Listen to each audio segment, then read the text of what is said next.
It's the Lakes area's most wanted.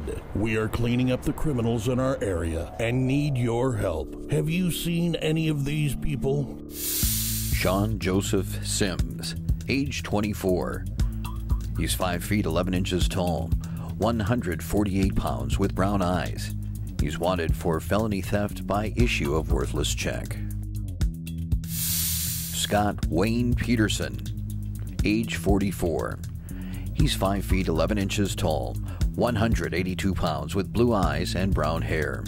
He has 3 warrants for misdemeanor theft by issue of worthless checks. Andrew Timothy Oswald, age 21. He's 5 feet 9 inches tall, 160 pounds with brown eyes and black hair. He has 3 warrants for felony check forgery. Billy Joe McDonald, age 31. She's 5 feet 10 inches tall, 190 pounds with brown eyes and black hair. She's wanted for misdemeanor domestic assault, misdemeanor driving after revocation, and she has 2 warrants for misdemeanor disorderly conduct. Douglas Jerome Fineday, age 27. He's 6 feet tall, 215 pounds with brown eyes and brown hair. He's wanted for felony burglary of an unoccupied residence. Terry Lynn Fajardo, age 26. She's 5 feet 2 inches tall, 165 pounds with brown eyes and black hair. She's wanted for misdemeanor traffic violations. Devin Faye Simonson, age 29. She's 5 feet tall, 110 pounds with blue eyes and blonde hair. She's wanted for felony non-sufficient fund checks. Jonathan Dean Jackson, age 20. He's 5 feet 3 inches tall, 147 pounds with brown eyes and black hair. He's wanted for misdemeanor theft. The Lakes area's most wanted. We're cleaning up the streets. Remember, if you see any of these people, do not approach them. Call your local law enforcement office.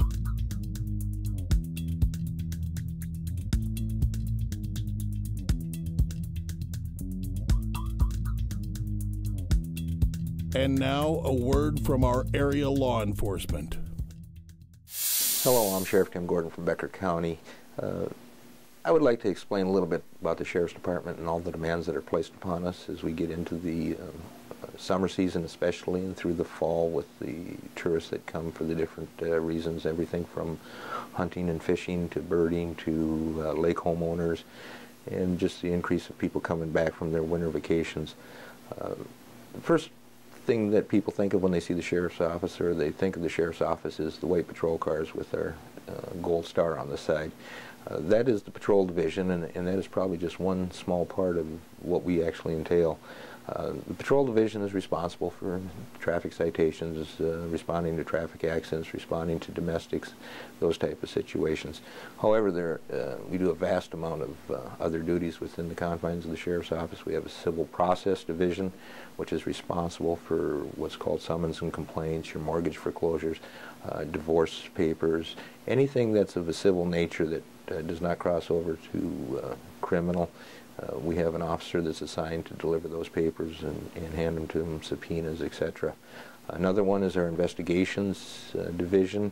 We have 3 criminal investigators. They deal with the serious crime. If a patrol officer responds to a serious assault or something that will be involved to a more in-depth investigation, an investigator will be called in. They handle all the death investigations, rapes, serious child endangerment issues, etc. Along with that, we have 2 additional narcotics officers. They're the ones that deal with the real dark side of life. They're pretty much undercover. They work plain clothes. They're the ones that do the surveillance. They're the ones that do the search warrants of known narcotics people. They're extremely busy in today's day and age throughout Becker County, but also we're assigned and joined up with what's called the West Central Task Force. That is 8 counties that each have pledged financial assistance and or officers because drugs are a regional problem. One of my investigators is also assigned to the Federal Drug Enforcement Agency.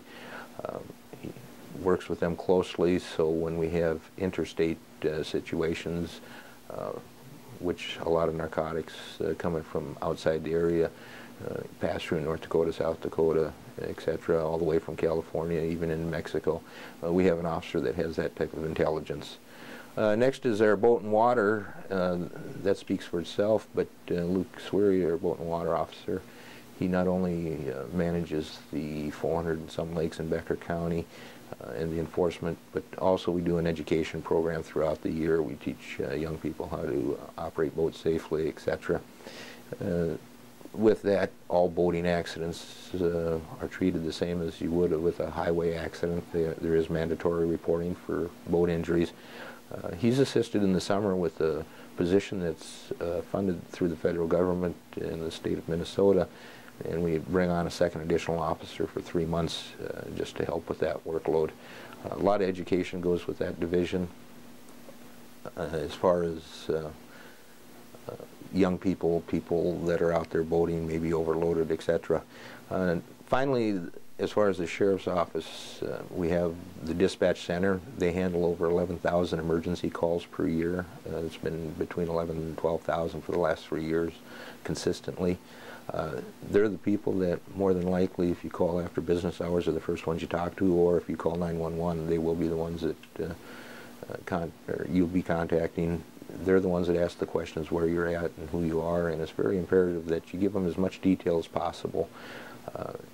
That information could save a life, so make sure that you have your 911 number wrote down and we verify the location of where you're at. It's become a little bit more difficult of a job, especially with the cell phone issues and exactly where a person is at. A lot of times they're confused, so they give us the wrong location. So just be aware of your surroundings to help our 911 center. Thank you for watching the Lakes Area's Most Wanted.